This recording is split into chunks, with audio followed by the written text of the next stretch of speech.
Hello, नमस्कार, आदाब, सत श्री अकाल और अस्सलाम वालेकुम। मैं हूं मोहम्मद अहमद काज़मी, लेकर आया हूं ख़ास एपिसोड। जिस तरह से मुल्क भर के हालात दिन ब दिन बदल रहे हैं, ख़राबी की तरफ जा रहे हैं, सियासी हालात बहुत ही गैर मामूली होते जा रहे हैं। ऐसे में वो लोग जो मुल्क को डेमोक्रेटिक और सेकुलर रखना चाहते हैं, उनमें चिंता बढ़ रही है। इसी चिंता को देखते हुए हाल ही में 9 फरवरी को नई दिल्ली के कॉन्स्टिट्यूशन क्लब में लोकतंत्र बचाओ देश बचाओ के सब्जेक्ट पर नेशनल कॉन्फ्रेंस हुई। इसे साबिक मेंबर पार्लियामेंट मोहम्मद अदीब की सदारत में Indian Muslims for civil rights ने किया था। इस मौके पर कई अहम सियासी लीडर्स और सोशल एक्टिविस्ट मौजूद थे। इनमें जम्मू कश्मीर के साबिक chief minister doctor Farooq Abdullah, member parliament Kunwar Danish Ali और एस.टी. हसन, जाने माने सामाजिक कार्यकर्ता और पत्रकार प्रोफेसर रतन लाल और अशोक पांडे भी शामिल थे। अब से पहले हम इस कॉन्फ्रेंस में की गई कई और तकरीरें आप तक पहुंचा चुके हैं। इस एपिसोड में हम आपको अमरोहा से मेंबर पार्लियामेंट कुंवर दानिश अली की तकरीर पहुंचा रहे हैं। देखिए उन्होंने क्या कुछ कहा है। पॉलिटिकल पार्टीज को तय करना पड़ेगा, खाली जिम्मेदारी सिविल सोसाइटी की नहीं है। और पॉलिटिकल पार्टीज को ये नहीं होना चाहिए कि सिर्फ चुनाव जीतने के लिए हम अपनी आइडियोलॉजी के साथ कॉम्प्रोमाइज करें। जब तक हम अपनी आइडियोलॉजी पर चट्टान की तरह खड़े होकर के नहीं लड़ेंगे तो तब तक कर्नाटक और तेलंगाना जैसे रिजल्ट नहीं आएंगे। कर्नाटक में सिविल सोसाइटी के साथ मिलकर के आइडियोलॉजी पर लड़े तो कर्नाटक में संघ परिवार का हिंदुत्व जो है वो डूब गया। वहां उन्होंने खूब चलाया था, हनुमान जी को भी ले आए थे कि ये भी उनके बारे में ऐसा कहा, राम को भी लाए थे, लेकिन वहां नहीं चला, तेलंगाना में नहीं चला। आप जाकर के एजेंडा आपका मध्य प्रदेश में बदल गया,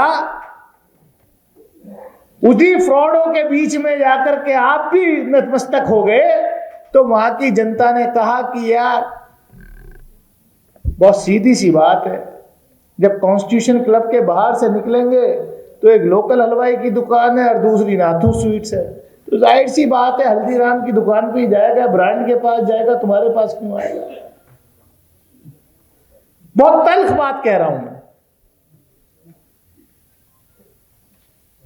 होता क्या है कि जो सिविल सोसाइटी के लोग जो रात दिन लड़ रहे हैं, माफ कीजिए, सियासी लोगों में बहुत कम लोग हैं। उस किसी ने सही कहा कि अगर कोई लड़ रहा है आज की डेट में तो हकीकत है। मैं तो बहुजन समाज पार्टी का एमपी हूं, अभी एक्सपेल नहीं हुआ, वो भी खाली सस्पेंडेड हूं। मैं उसके बावजूद कह रहा हूं ये बात, और आज से नहीं कह रहा, मैं पिछले 5 साल से इस बात को कह रहा हूं कि पार्लियामेंट के अंदर इस 17th लोकसभा में फारूक सानिया मौजूद हैं, अंदर भी और बाहर भी। अगर कोई लड़ रहा है, हेड ऑन लेकर के लड़ रहा है, सब चीज अपनी कुर्बान करके, तो वो राहुल गांधी लड़ रहे हैं। अब उनकी पार्टी कितना उनके साथ खड़ी है, उनके लोगों ने। अब जो आप जैसे लोग हैं, आप यहां कर्नाटक में जाकर के महसूस किया इलेक्शन में कि हां हम मेहनत कर रहे हैं, तो हमारे उसूलों पर यहां लड़ाई लड़ी जा रही है। वो लड़ाई जीती, वो जंग जीती, लेकिन वो काम मध्य प्रदेश में नहीं। बात सही है कि मुसलमान आज की डेट में ऐसा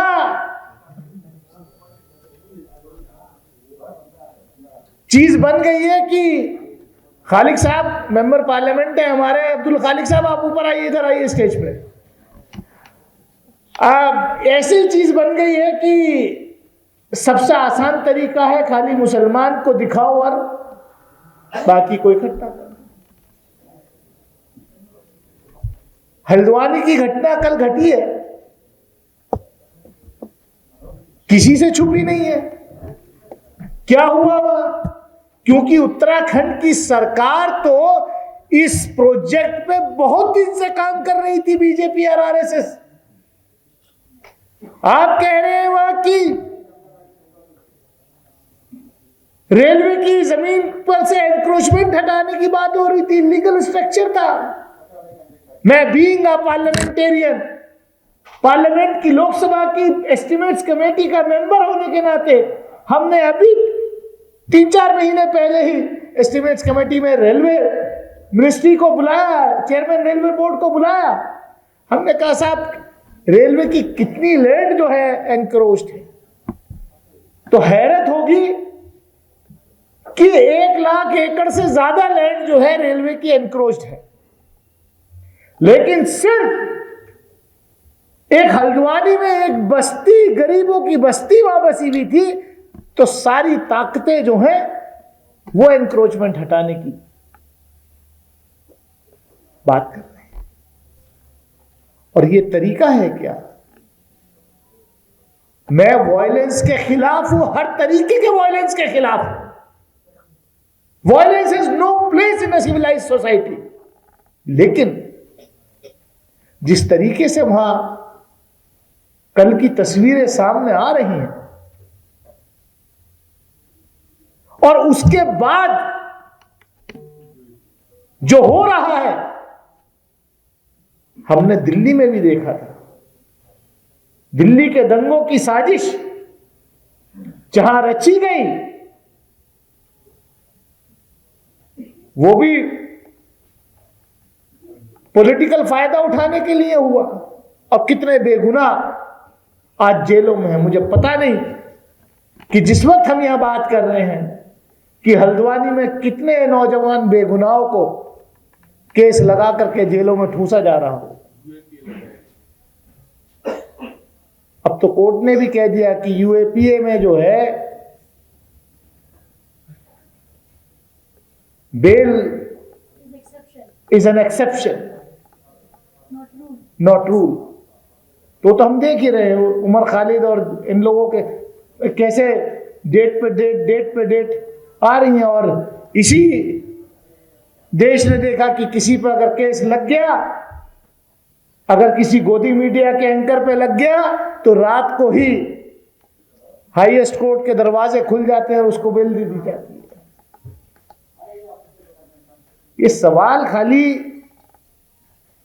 कौन जीतेगा कौन हारेगा वो नहीं है, लेकिन अगर इस मुल्क की सेकंड लार्जेस्ट रिलीजियस पॉपुलेशन का एतमाद इस मुल्क के सिस्टम पे से उठ जाएगा तो वो ज्यादा खतरनाक है। अगर इस मुल्क में लोगों का एतमाद उनके वोट देने की प्रक्रिया से उठ जाएगा तो इस मुल्क के लोकतंत्र पे से विश्वास उठ जाएगा। और आज यही हो रहा है। ईवीएम की बात हो रही है। हमसे कहा कि साहब आप तो ईवीएम के जरिए जीत के आए थे, क्योंकि हम ईवीएम के खिलाफ।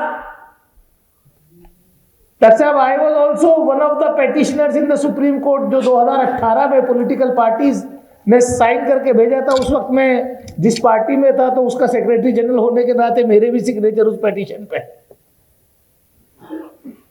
मैंने सर्टिफिकेट लेते वक्त जब मुझे लोकसभा में के इलेक्शन का सर्टिफिकेट दिया रिटर्निंग ऑफिसर ने, और बाहर जब मीडिया वाले ऐसे ही आपके मुझे बोले साहब क्या, मैंने कहा सबसे पहला मैं जाकर के पार्लियामेंट के अंदर मुझे मौका मिलेगा तो मैं ईवीएम के विरोध में अपनी बात रखूंगा। और मैंने रखी पार्लियामेंट के अंदर, लोकसभा के अंदर।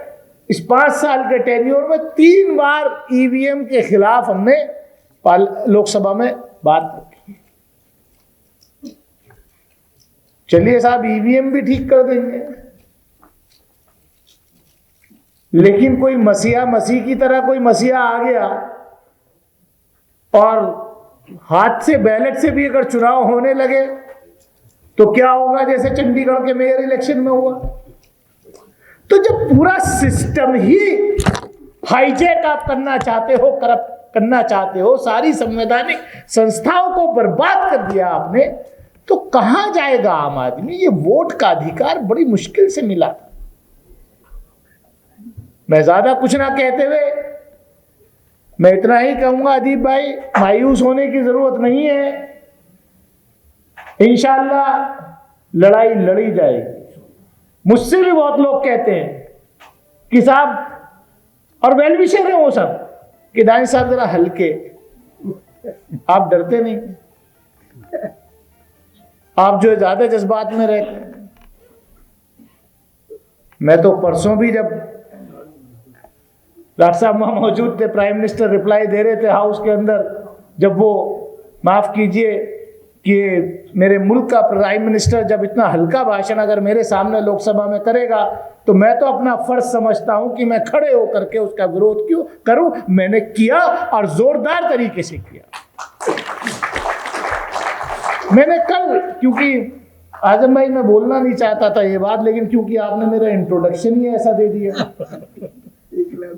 कि गाली खाया हुआ सांसद हूं,